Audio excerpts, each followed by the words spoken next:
negara telah menjalimi seluruh masyarakat adat yang membela hak untuk lingkungan hidup dan kesejahteraan masyarakat demi masa depan, bahkan demi anak cucu.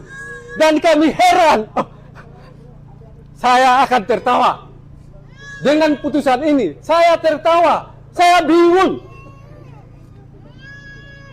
Supaya saudara-saudara bisa lihat, dan mungkin seluruh masyarakat yang ada melihat dan menilai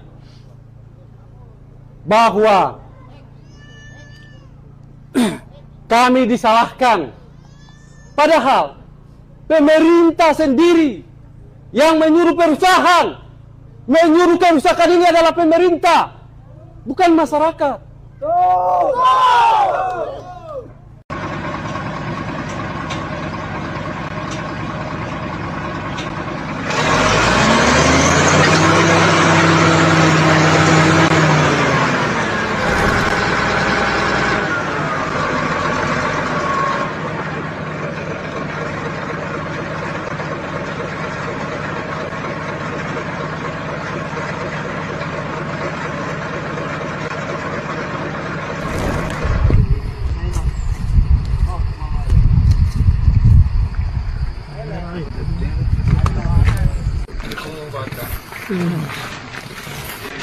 batang.